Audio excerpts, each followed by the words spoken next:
I think for the sport, it's encouraging. And maybe in 2 to 3 years, we're going to be talking about the Trey Lances and all these other young quarterbacks as like this is a brilliant class. So I think that's really healthy and encouraging for the sport. I would agree with Mike T on that. And look, to me, the quarterbacks, they looked like rookie quarterbacks. They had rookie moments. Some of them flashed and were more dynamics than others. And I'm just happy everyone came away unscathed from the weekend. Like, we didn't have any major injuries. Good thing. But as I looked at the Saints and the issues they have in their quarterback room, it's a problem. Like, it's a big problem. And I probably had a bigger overreaction than some, but I watched Jameis Winston look out of sorts, especially with his footwork. He was completely inaccurate. Taysom Hill, same thing. I did not think that he looked like the starting quarterback for a Saints franchise that has been smooth and steady for a decade plus. They've got problems, and Sean Payton knows it under center. There's no doubt about it. In fact, there's 6 turnovers, and both quarterbacks had moments, but both also had those head-scratching moments as well. It's not easy to replace a legend. That's what they're trying to do. Sean Payton didn't sound happy after this game, nor should he, when he was asked what was the cause with so many turnovers. We're not on the same page with the receiver and the quarterback, all right? One's running a shallow cross. One's expecting to sit it down. Bad by both of them. We'll look at it on tape.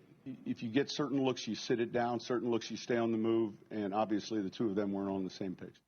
So what we know is that there is still a competition. Taysom Hill, Jameis Winston, those are the 2 guys that were expected to compete for the job. And the thought was that it should be Jameis Winston's job to lose, right, Mike? I mean, that's really the thinking there is he should be the guy that takes over. He had a redshirt year essentially last year behind Drew Brees and didn't get a lot of action at all. But this should be his job to lose, and it doesn't sound like either guy has taken the lead. Yeah, I actually had Jameis Winston as the comeback player of the year. When you think about it, 27 years old, he started 70 games, and it's rare to see the former first pick in the draft humble himself, sit behind Drew Brees, learn from Shae Payton for a year. I thought that would really pay off this year, and he lead the team at least into the playoff discussion. And look, I agree with Shae. It didn't look great the other night. Now, it's only one game, so I think we got to keep it in context. But I think one thing that hasn't gotten enough discussion, guys, is we're already 1/3 of the way through the preseason. There's only 3 games, right? Not 4. So if you're Sean Payton, you're thinking like, okay, the old Coach Parcells line, how do we control the game? We should have a really good defense.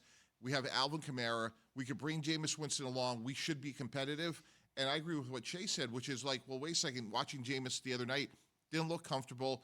And now we only have 2 more games to get ready to go. I don't think Taysom Hill is a starter. I think he's more of a gadget utility guy. He's a contact player. He's not built to last in terms of if you put the ball in his hand too many times, I think he's going to get hurt.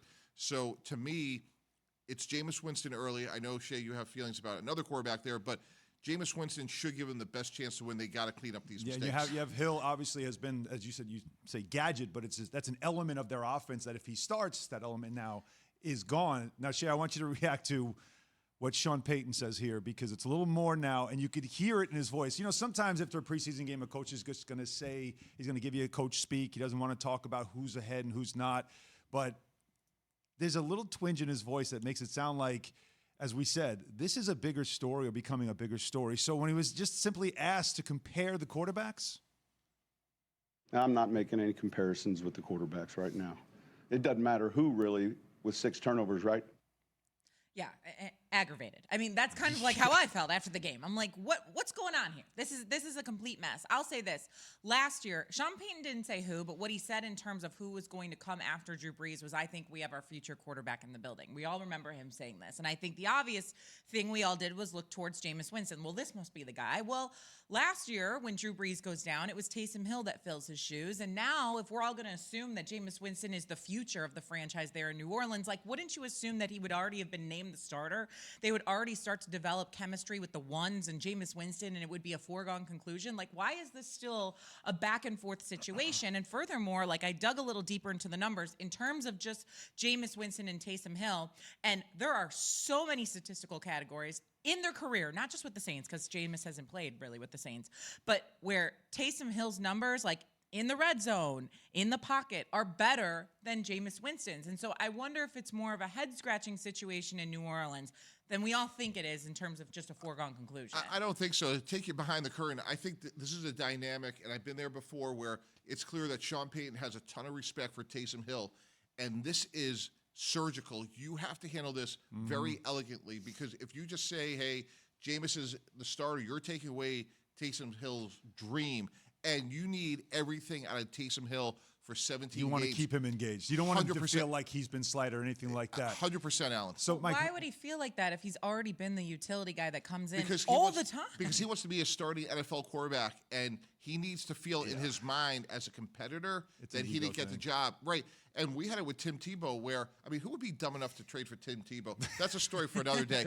But once you have Tim Tebow on your team, you have to really finesse that situation where he feels like he's engaged as a quarterback and then try to move him to other positions. And I think, again, it's sort of like an iron fist in a velvet glove for Sean Payton, where you have to say, hey, you had a legitimate chance to win the job, Taysom Hill. We're going with Jameis Winston, but you're really valued. it's a reason why, again, that this is going to be a story in the preseason. This is a big story to watch. That's why we're setting this tone right now. The Saints, who are a team that we expected to be a playoff team, a contender as always.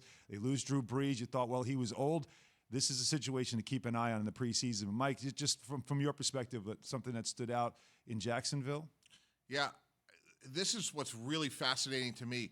Jacksonville's offensive line was really poor. So we're talking about the development of all these young quarterbacks. How about the development of Urban Meyer? Does he learn anything from Zach Taylor a year ago? Puts Joe Burrow in behind a bad offensive line.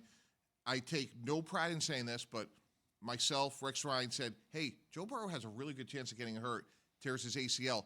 The way Jacksonville's offensive line played, when you look at it, they gave up 4 sacks, 8 pressures. Do they either A, start Gardner Minshew, I think unlikely, or more fundamentally, guys, do they change their approach? Do they say to Darrell Bevel, Brian Schottenheimer, hey, we have to be balanced because we can't let Trevor Lawrence get hurt? Thanks for watching ESPN on YouTube. For live streaming sports and premium content, subscribe to ESPN Plus right now.